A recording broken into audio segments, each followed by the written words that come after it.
Hiring tech executives is never easy. I meet so many founders who complain about CTOs and their tech teams. But if you listen to this podcast with Roopa Kumar, the founder of Purple Quarter, all your solutions are in one place. Check it out. Roopa. Hi. How are you? I'm doing well. It seems I know you forever, and I'm in absolute awe of what you've done with Purple Quarter. Thank you. And by the way, ladies and gentlemen, if you want to hire CTOs or anybody in tech, you have to come to her. Absolutely. We're going to talk about her journey. Roopa, what is Purple Quarter? I have never asked you this question. What is Purple Quarter? So Purple Quarter is a bespoke CTO search firm. You know, what intrigues people is why are you guys super niche? Why only CTOs? But that's what we do. That's what Purple Quarter is all about. I'll tell you a little bit more if you want me to. You should. Yeah. Please, okay. I want to know everything now. All right. So this did not happen to us by choice. It happened to us by chance. I'm sure you relate to this more than I do, Vishal, because then you were covering a lot of stories around Flipkart, Snapdeal, Ola. So there were a lot of these tech leaders who came and joined some of these companies from the US. And they seem to have taken a lot of space from everyone to look at and say, hey, wow, look what India has attracted. Yeah? So we were also part of that bystanders or superbly looking at, hey, wow, look at these gentlemen who've come and joined startup ecosystem. And we used that as a market intelligence kind of a scenario and spoke to a lot more Bay Area talent and said, why don't you all also come and join the bandwagon? Look, these guys have come in. We were capitalizing on it completely, though we hadn't placed them. Okay, I have no shame in saying that. So it started off as a narrative. Fantastic. It started off as a narrative, but it kind of boomeranged because some of these guys who I just said of these companies left in less than a year. So all those guys we were talking to for close to 6 months came back and said, hey, I don't think, India is even ready for a tech talent. Look at what's happened to the guys that you guys gave us examples, right? So we had two paths we could have taken. One path was we would tell them that, hey, put on the patriotic hat and say, hey, come on, man, India's great, it's just a one-off case. Or we take another path, which is the road less traveled, of doing a case study. So we took the second path of doing a case study on understanding why some of these people left so quickly. And what came out of that was extremely mesmerizing because it was two very subtle points which nobody had even taken notice of. Now I'm curious, what is that? Okay, one was in terms of some of these guys came from very large organizations and came and joined startups which were extremely dynamic, and I've already taken the names on the show, right? So adoption in terms of mindset would have been a 2-year courtship and only then a marriage of sorts. Right, but they jumped very quickly into a marriage and it ended in a divorce. Right, yes, that was the first. The earlier time. The earlier time, right? The second piece is families did not move baggage to India. They were still in the US, whereas some of these guys wanted to see what is happening and they moved here. So for someone who comes and takes on a role of a CTO, it's a very strategic role. And you have to be there for 3 years to turn around a B2C. You can't be thinking of it as a short-term assignment. Now these are two things which really came and hit us in our face and we said, wow, this is interesting. So we can't be like other search firms and go out with 10 parameters. So we did like a 200 plus technology leader interviews to figure out that there are about 83 plus parameters that we need to be quizzing them on to figure out where will they actually fit in. So going back to what I said. You had to create these 83 parameters? Yeah. And you wanted to know that the marriage had to be successful. Absolutely. That's fantastically said because a lot of CTOs leave companies within the first 1 year because there is no fit within a startup. Correct. So you wanted to make this work. So that was the idea for you. Absolutely. So I think what one fails on doing in a startup ecosystem is taking ownership, right? So as a search firm, we wanted to take ownership for the company's success and the person we place for that success as well. Was that a happen chance? It just came to you? Or were you observing this for a while before you created these parameters? Well, I have to give this to William from Tokopedia when we went and met him. So my other co-founder, Deepak, and myself, we went to Tokopedia in Indonesia and met this gentleman, the CEO, of course. He said something which was really brilliant. He said, hey, you meet me after 10 years from now, I'll still be doing e-commerce, right? Imagine the depth the person wanted to do. That actually inspired us to say that we want to just do technology leadership search. Since we were so clear on what we wanted to do, the dimension was clear. So the 83 plus parameters also stem from the fact we are going to be here for a very long run, which means that credibility in the market is very important. A reputation of who we place where is extremely important. It's not just about closing a search. It's about making sure the company also succeeds, the person succeeds. So there's a value in the entire gamut of activities. And it is not as if you just do a percentage and walk through. That here's a guy, you decide, and then I walk off with a cut. You didn't want that approach at all. Absolutely. So it was not a transactional business. We were creating a value-led business, if I put it that way, right? And we were sure of the fact, because we also were the first search firms in India to come out with a 1-year warranty, which meant that if you... I have a warranty on the CTO. Absolutely. So if you fired the person or the person leaves within a year, we still replace the person for free. Why did we put our neck on the line for that? Is because we were certain the person's going to last for a longer time, because we've done this assessment of the marriage of sorts that I told you, right? So what's super interesting is we put Mythology in place for this. In fact, it was Deepak's idea. So the way that he came out with this... Deepak being the co-founder. Yes. Deepak being the co-founder, right now he kind of holds like a chairman status. He's not going to like me saying this though. No problem. He's still I mean, it's nice that because he's helping many other companies at this point of time. That's fair. That's fair. Deepak, don't be angry. So go on. Go on. No, for calling him a chairman. So he's no, go on. Yeah. So Deepak kind of said, hey, why don't we use Mythology on this one, right? So we sat down, brainstormed and said, okay, let's put these guys into 3 different buckets. The first bucket was Brahma. So think of Brahma as your creator. A guy who comes into a company which has a product market idea, but wants to take it to a PMF, product market fit, through technology. The founder is the Brahma. Right? So there's a Brahma founder, there's a Brahma technologist who can survive in this ecosystem, is able to build it from grounds up, and also think of it as a person who can be a narrator, can bring in talent, can help the company grow to $1 million. That's your Brahma. Yes. Right? The second category that we put these guys into is Vishnu. Vishnu is basically your nurturer. Think of it as companies which are already $1 million, want to become $1 billion. So they struggle for one important thing, and Vishal, you've seen this most, scale. Right? B2Cs want to move from monolith to microservices, B2B want integration. So how do we get a technologist at this stage to help them, empower them to become $1 billion company with ease, right? So that's your Vishnu. The third category is your Shiv. So Shiv is basically your reconstructor. Think of it as all $1 billion companies. Yeah, you can come destroy and recreate also. More in terms of saying that, hey, what are the new product lines I can innovate? Create new lines of business. Yes. Absolutely, and shut down the ones which are not working. You're absolutely right. Yeah, so that is Shiv, which makes $1 billion into a multi-billion dollar kind of an eco play. So when we put these into these 3 different perspectives, it also made it very clear for us how we need to identify people. How did we need to put them into these buckets? How did we also need to see the companies in these 3 categories? It was very interesting, when we were so thrilled about this entire thing, post which, I'll be very honest, a lot of companies also started using this Mythology from Lakshmi, Saraswati and Durga. Yeah, so it was very interesting how everyone started taking a leaf out of a book. No, it's good to set precedents to the ecosystem. For me, I want to go to the backstory, and I'll come back to this disruption that's happening at the intersection of business and technology. Businesses cannot ignore technology. A lot of people still do. They think they own the idea. They still want to be Brahma, but they don't want to do a Vishnu and Shiva kind of. That's the progression that we want to go to. Correct. 5, 6 years ago when we were meeting, you were a woman who was always out there meeting people. You would take meetings even though people dissed you. You were okay with that. Why are you like that? I'm curious. Well, I think it's got to do with my, what I've done while growing up. Because what I've learned in life is you never give up. Yeah, because I've seen stages of life where I had to rebuild my life from zero or a negative, right? Whether be it bank balance, whether be it from a personal system. So we come from a very nuclear family. So one thing my mom said was, whatever happens as a family, we should never give up. We should never give up dreaming. We should never give up trying for what we can do, right? The good news is you upgrade yourself from what you were before. You can undo whatever you've done before and become a new version. So when people say no to you, it shouldn't bother you. And probably also because I lived in Mumbai, it was very easy for me when people would say it on my face, would give feedback on my face, or would say that, hey, this is not working, you've not done it right. They didn't mean to put me down. It was more in terms of pulling me up. So it never bothered me when most of the founders today who talk to me did not talk to me earlier. Back then, yeah, so it doesn't matter.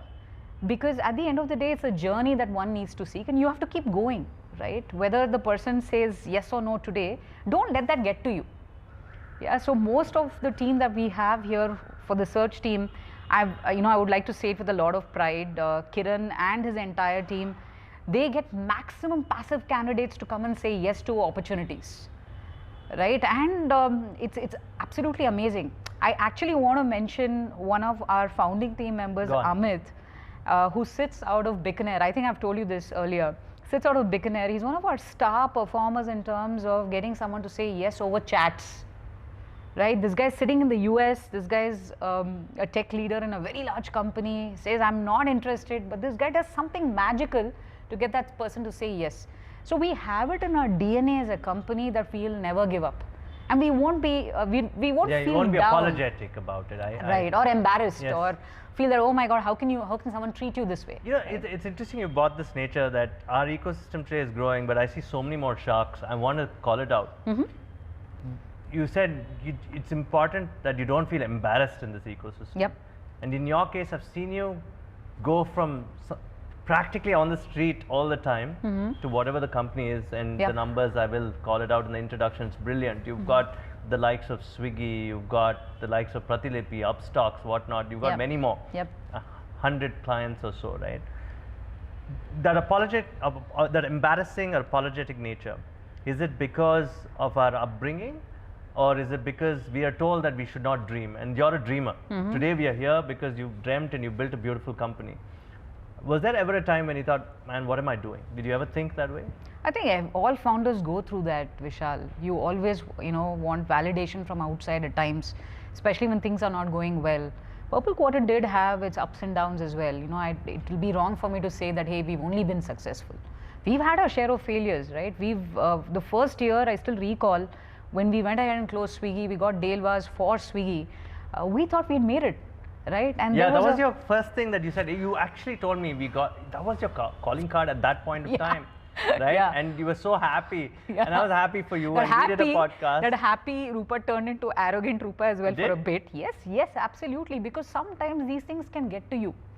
Right, and luckily for us, as a team, it didn't take us a long time to figure that, hey, arrogance is not going to take us anywhere, because it did take the company downward, right? And you realize, because luckily for you, for a company, you have financials to tell you that what is happening with the company, and we are a bootstrap company.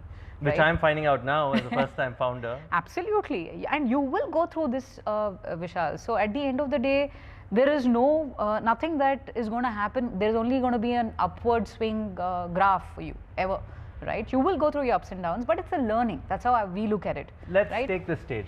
Swiggy happened, great. Then things did go down for you? Yeah, it did, because we lost sight of what we were here for. And that is when we realized that search is like a fast food industry. Right, you finish your breakfast at the table, people forget what they've eaten. That's how it is. Once you close a role, people forget Purple Quarter. They move on to the next piece. So we needed to also move on from that piece of celebration to the next one that we are working on. We can't bask in past glory. We had to move forward. So as a team, we changed our. It has become a second nature now that we are fairly more quick at saying that, hey, let's move on. Okay, great job done, and we celebrate. It's like a writer, or it's like a journalist who can't celebrate a story beyond that 1 hour, 2 hours. He has to find the next best story. Absolutely. He or she, right? So that came into your DNA then, you had to start finding new clients? It sure did, because I think this is not just for Purple Quarter. I see this for a lot of founders outside as well. Some of them that you call the sharks are going through what we went through when we were arrogant, right? It does get to you. Nobody can escape it. Right? It's about how much you self-reflect to get out of that zone. But people do go through these zones. And there's a beautiful saying that money does not actually change you. Money just makes you more of who you are. Right? So people have to go through their parts of it. That's how I look at it. Talk about the stage where you went through your Brahma moment. Obviously, Swiggy was the Brahma moment. And I think today you're on the Vishnu curve. And I'm sure you'll get to Shiva soon. How did you plan yourself? How did you, obviously Deepak is now doing many other things, and being a founder who's alone now, I mean practically, because he's doing many things, you're handling this business. How did you transform yourself? And I want to bring in this state of managing your mental health, physical health, and you've been very open about it and telling me these things. Why is it important for founders to understand this particular aspect when you're building a business? I think it's very important because I did go through health issues. You do get impacted mentally as well because you're thinking 24/7. There's no switching off in your head. Yeah. You and go I on heard today you've got calls all night. Yeah, so I'm here in the office till about 10:30 in the night, right? So some days you don't switch off even while you're sleeping because you're thinking of an idea. The next day you're getting up saying, wow, that's a great idea, right? So mentally also it can get to you and you don't switch off, whether you're with family or with friends, you're going outside, it doesn't matter, right? So it did get to me as well in terms of physical health. For an entire year was down, and I realized that that's when I turned vegan. That was the first step that I took. Because mentally you're always strong. Yeah. Physically, Luckily, you said you had a very bad year, right? Very bad year, and it was not this year, but a few years ago. Absolutely, it was in 2018. Yes. It was the time that you know, we also got a little towards the shark side, and you know, the health also was not really paving itself in the right direction. But what I learned from that is I never let go of figuring out how to solve the issue. You know, there were multiple places that I went and tried solving my physical discomfort. But what I realized that it is more to do with the diet and nutrition that I need to follow. And you advise everybody to follow it, especially in the world of business. Absolutely. So I think there are two things one needs to follow. Definitely what you eat, because that is what is a reflection of who you are. Second, I think it's most important to have a good mental equilibrium, which means I don't meditate yet, Vishal, so I don't want to prescribe to it. But that's something I've been trying to do.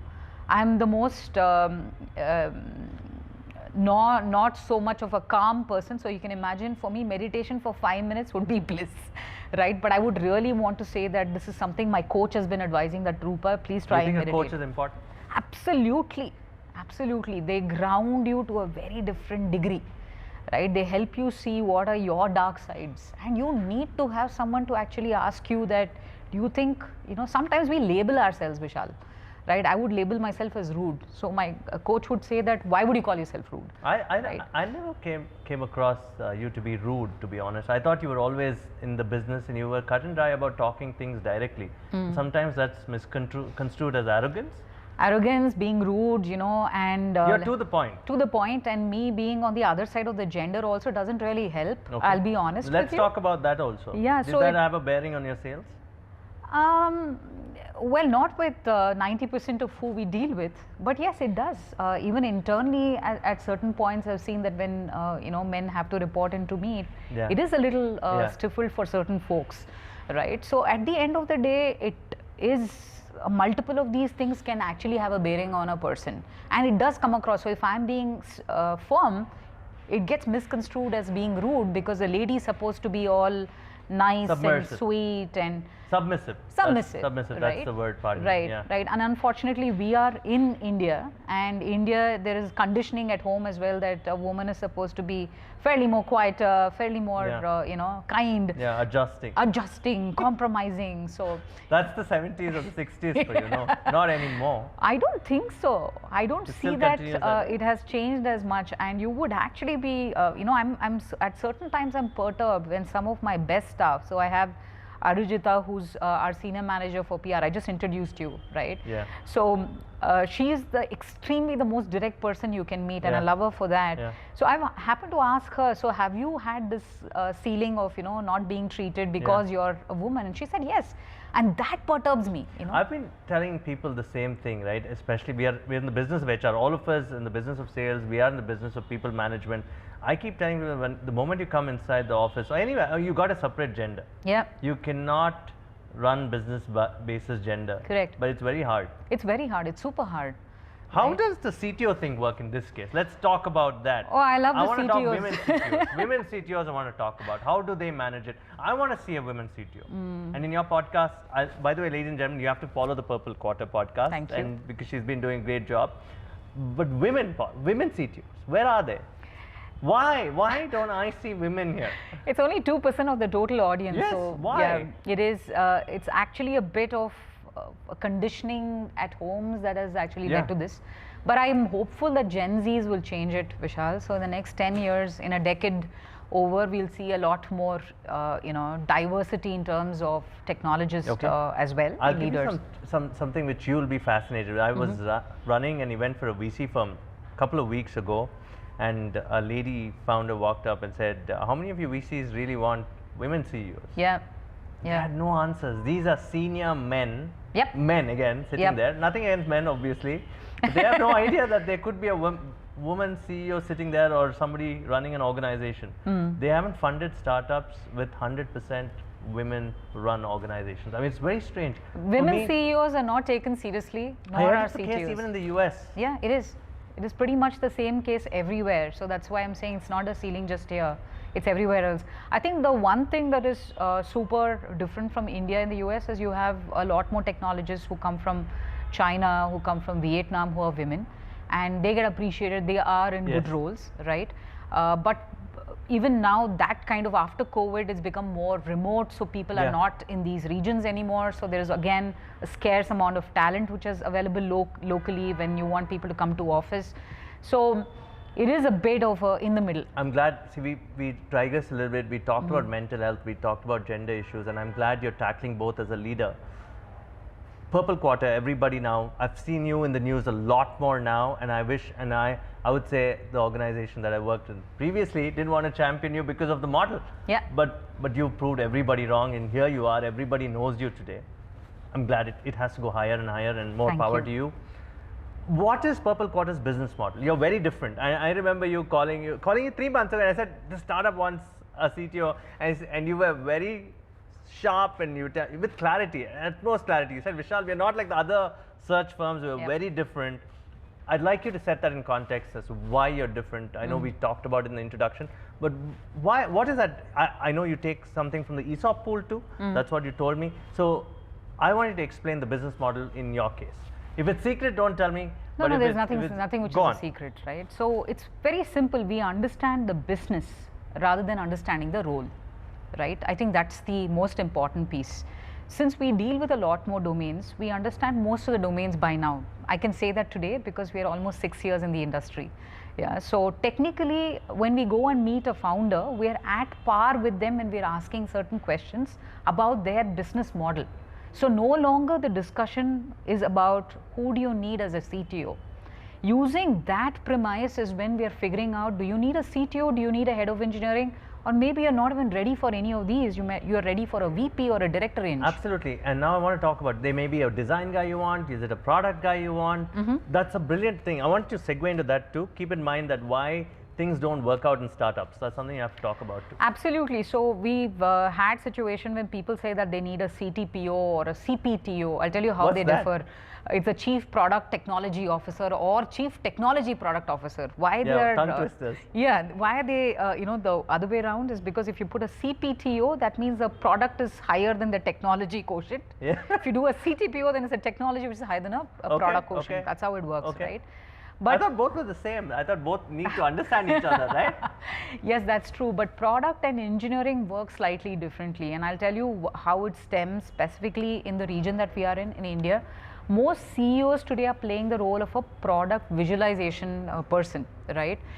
There aren't any CPOs in India who have actually gone ahead and created a mark for themselves. Yeah. Yeah, and there is a reason for it is because we have not seen any products actually climbing up the charts and doing so well, and for a product guy to say that I've built it from one end to the other. But technologists have been there. Yes. Right, because it's a 10-year journey for them and they've been there, they've built something from the scratch, taken it to whether revenue-based model or they got themselves sold off. Something's really happened there, right? So when they talk about product, we realize that product is not visualization that they're looking for. They're looking for a guy who will be able to do product engineering. It's slightly different, right? So that is when we say, okay, why don't you look at a CTPO versus hiring a CTO and a CPO? Because a CPO is only going to be an inflated title where the person will only be doing not the visualization. Got it, yes. Yeah, because the CEO who's sitting on top is still doing the visualization. But I thought the CEO's job was to look at the business. Yes, it is. That's what we try and mentor and tell most founders when we actually meet them. But they enjoy, see, when you're starting off as a company, including myself, right, there was a lot of visualization that I used to do for the product. So we consider Purple Quarter as a product, not as a services firm. We are building out a technology product. Which is what I was telling the previous media organization, they didn't get it. And hence this question. Right, because I think it's very difficult for people to see through what we are actually building out, right? And it's not like a one size that fits all approach that we do. We do a customized way of doing it. It's a B2B company, if I need to put it that way, right? So going back to what I was saying is, when you technically look at the entire view of the world, when we tell founders that, hey, I think you need to focus on business and leave the product to someone else, or even when I am thinking in my head, hey, we're going to build a technology tool, the first guy I want to hire is a product guy. Yeah. Because a product guy speaks to the tech guy on how to actually build this. A CEO who's a non-tech CEO like me will not be able to do that for anybody. But I see in today's case scenario, non-tech CEOs are still donning the hats of a product guy, which should not be the case. Because it is going to be, you're building for a disaster in the future. So you say no to clients who don't understand this? Absolutely. We've been very straightforward in our approach, and we're quite famous for being up in people's face as well. And we're not so popular with the other competition in the market, because they use that as a nudge. So the competition model is what? Introduce, figure out, and move, right? Do they do the DNA like you do? Like the fit? I'm not really sure. We've never bothered to check what do they really do, because they do everything else and we just do a niche, right? Yeah. So if I for them CTO is just another search. Correct. Can I bring somebody and introduce? Right, but I can vouch for it that they don't do it to the detailing as we do it, because that's all we do, right? So we do 4 meetings with one technologist.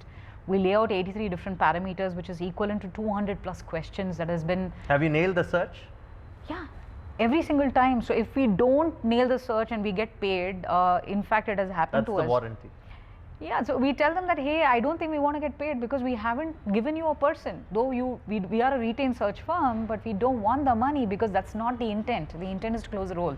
But you know how tough is it for you when founders, like you said, don't understand that at some stage, say they've raised 5 million plus, that's where your niche category is, 5 million plus, and then they come in with a CTO. And the founders have a habit of changing, CTOs regularly. I don't like that. Is that fit because the founders want to control things still?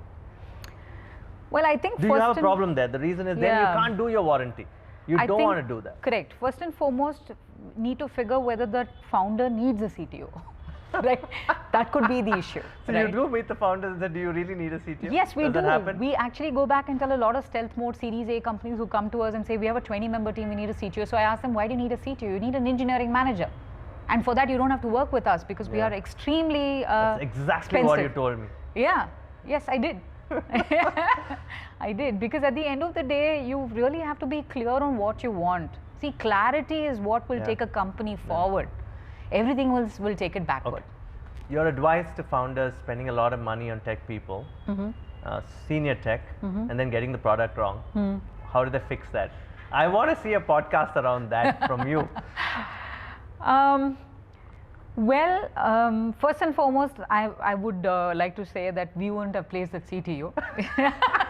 So you got to come to her for the right CTO. Yes, because then we'll probably first fix the product and say, maybe you need to get this right even before you get your technology person in, because we do have a Purple Quarter capsule we build, which talks about 18 months business roadmap, 18 months tech roadmap, who's part of the product, who's taking care of data sciences, who's part of the design team. So we run the whole thing through, and we want clarity from everybody in the org. So you can't miss any spot while you're doing that. Who trained you to build this? I'm curious. Well, it was. Look at you. 5 years ago, you were not talking like this. Well, I think you learn on the go, Vishal. Time you productize teaches you. everything. Yeah. I think at the end of the day, I think we've been a lot of gratitude to the first set of clients who put their faith in us, like InMobi, like Swiggy, Harsha. Still we talk. So thanks to him, thanks to Mohit Saxena from InMobi who put his faith on us. So some of these founders have been really kind, and that's why we are here today. Roopa, draw the difference between we are talking about coaches, and mentors and life coaches are different, right? You talk about the mentor that you had. Who's this mentor? What about the life coach? How do you separate the two in building the business? And you were saying startups need mentors. Correct. Why? Correct. So I think mentors are important because you fall in love with your own idea, you don't know whether it's a good idea or not, and you continue to want your team to follow course as well. And I've seen a lot of founders doing that, right? But that idea may not be the right idea to execute at that point of time. We've seen a lot of companies go through that piece. Whereas when you have a mentor, like I do have few mentors that I go to, so we have you run all your ideas past them. Not all, the ones which I think is, which will require time and effort by the team, then those get run past like multiple people who are mentors, including Deepak, Abhishek Goel, who's also on our board, right? I also speak to certain people outside, like Amar Nagaram. So I run past through few people like Dale, who's become a good friend. So I ask them and then say, okay, can we actually execute this, right? Whereas coach, it's very important that there are certain subtle areas of you that you can't cover with mentors, because mentors, you go with a specific question and they give you a specific answer. Absolutely. Whereas a coach, you can actually go ahead and do a little bit of offloading of how you're feeling, right? There could be a market turbulence time, you're not getting funded as a company, you can go download that to a coach and they're not going to judge you. See, most often founders are the most loneliest people in the industry, because you don't have friends. Also, right? And these books, we talked briefly about books. You said they can go to books if they do one book, self-help book a day or something. That's so also I have Sri Harsha Mejati does the maximum number of books. I have a lot of regard for that person, because he reads a lot, right? And he's well educated in terms of what book one should read. So it's very interesting that he doesn't have a coach, but his coach are the books. Right, so that's very interesting. I see a lot more people who are glued into books, and they recommend a lot of books. So we also have this book club where we keep telling each other that what book should we read. So it's important founders to be grounded in that knowledge piece. Correct, because I think what is different from the Bay Area and India is founders, they talk to one another, even from a similar domain. It's important for you to share that, hey, this is my revenue, this is what we've done, this is where we went wrong. So it'll be easier for you to also course correct. But India, we're insecure about sharing information amongst our own domain. So I don't see founders talking to one another. I wish that happens. And especially cross-domain. Yeah. You're absolutely right. I see the SaaS guys having their own thing. I see the D2C guys having their own thing. Right. It is functional, but correct. You are right. They have to talk. It has to be it has to be more open. I agree. Absolutely. With you. It's not just founders, technologists as well. Yeah, that doesn't happen. That I haven't seen yet. Yeah, so technologists as well. So we've actually built a community for technologists. We call it the CTO circle, right? So we've invited select set of CTOs to come across domains and have their chit chat. Is that an event for you? That's more or less a closed door community that we've set up. So Purple Quarter takes the ownership of setting up that event, bringing these guys together. So we did have, people from cross domains also ask questions to one another, because they don't feel that anyone's judging them, because they trust Purple Quarter and they know that none of this is being recorded or they're going to be judged about what's happening. Yeah. Things that I like about you, I want to get into the founder vision thing. As you scale, how do you ensure that the vision trickles down very nicely to others? We could start there. Then you were also the first person in the industry who, apart from a media company, I'm saying, talk about corporate, or you focus on content like crazy, and you said content was always king to you from the beginning. Right. This is what I like about you. So two things: how do founders trickle the vision down to to their other employees, senior management, and continue with the same rigor? Second, content and its importance. So I think founders need to keep learning. So I do like a learning lunch with a founder once a quarter. So I go meet any founder and I do a learning lunch. So I learn from that on what people do and try and see what I can apply at Purple Quarter. That really helps. The other way of making sure it goes down to your team is, you always have to be dispensable. The day that you can take a week off and your team does well and you're not required is the day you won as a founder. That's how I think. And it's important that you train your one downs to actually take on more responsibility and ownership as they're growing, right? And you give them that amount of autonomy and ownership as well. They should be your key decision makers and not you. If they're still going to come back to you and take approvals, then I think you've lost the battle. That's the first piece. So what we've done is Purple Quarter, I can speak for ourselves. What we've done is we've created vertical or region CEOs. So I've already hired one. There's one more for India that will take shape the next year.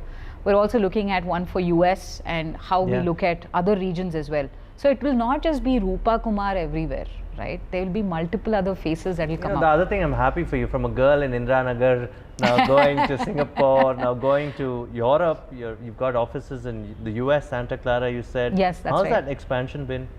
It's been tough, Vishal. It's not been easy because I think expansion can seem like a very beautiful word.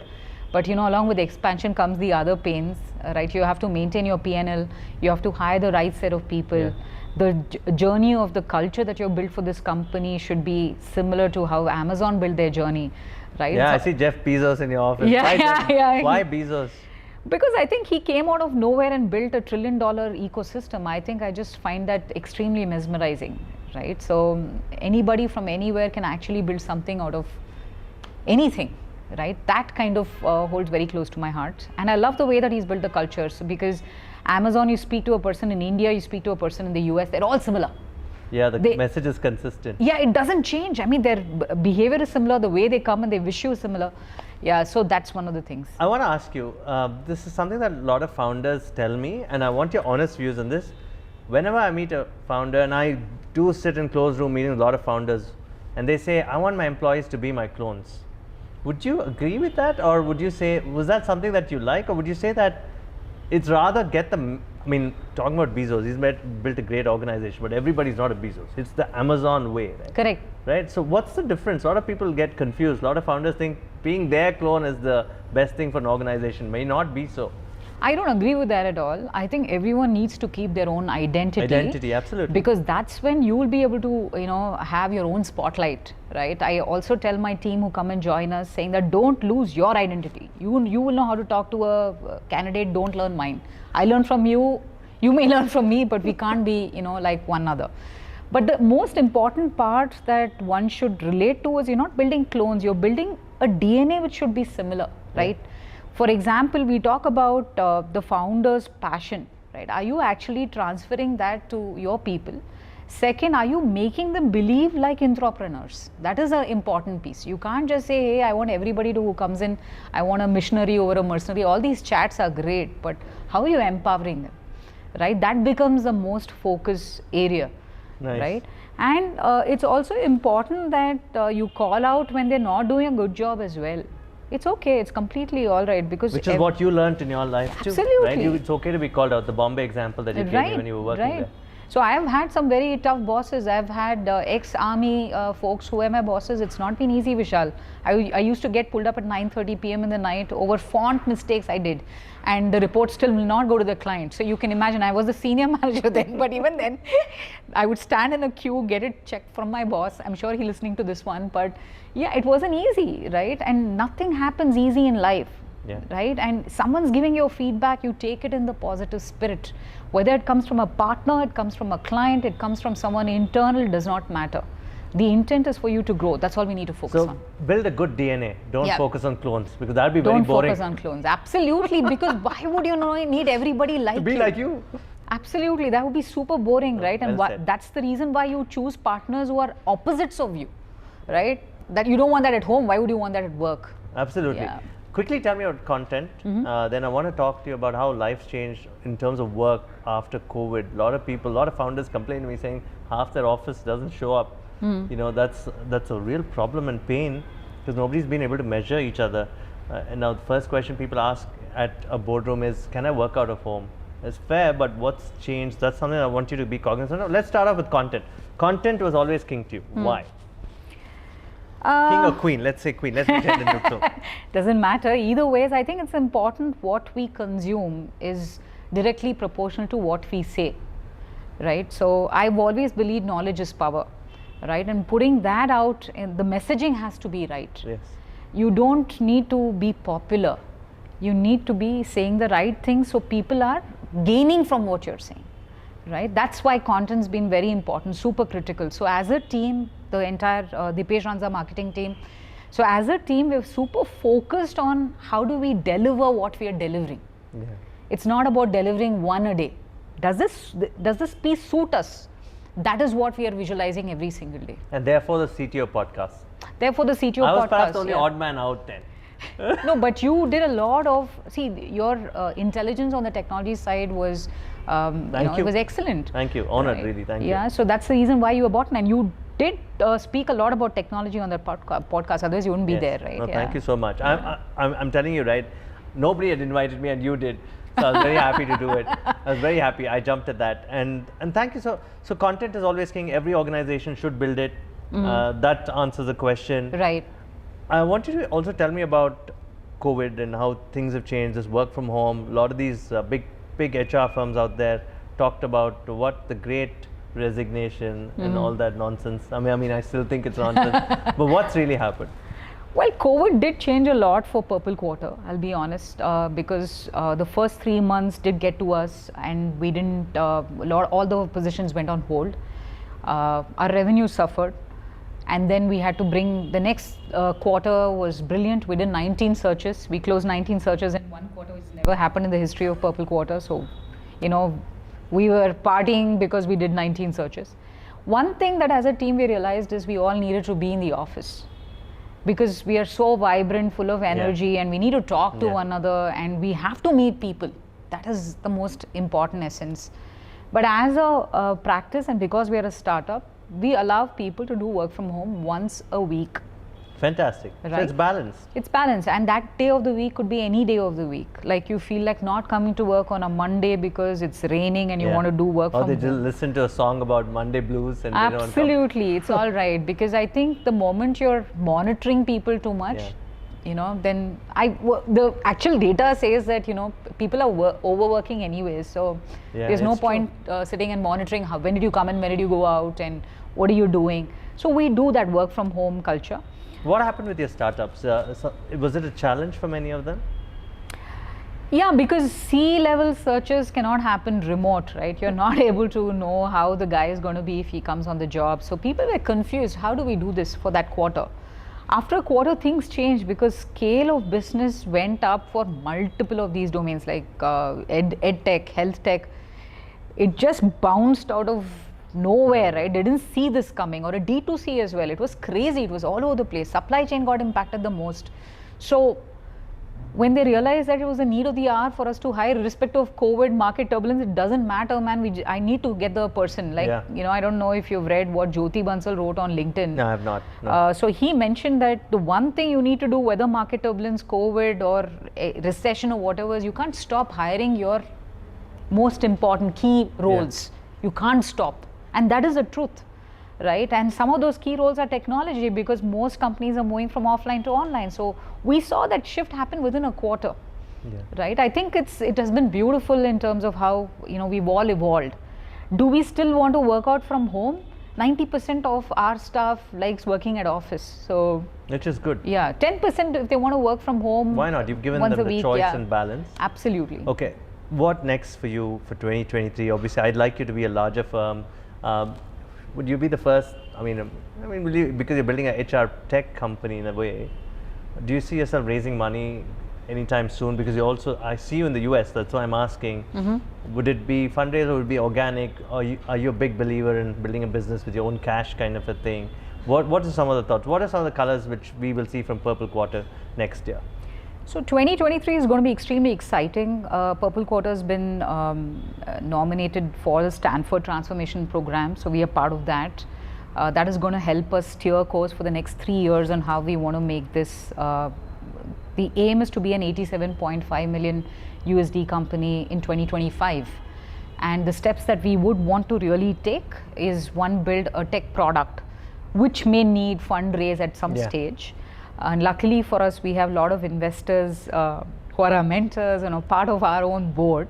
So I don't see that going to be You have the right ecosystem difficult to take you to the US. That much I'll put it in writing. Absolutely. Right? Absolutely. My last question, 2-3 questions, light-hearted, I know maybe difficult.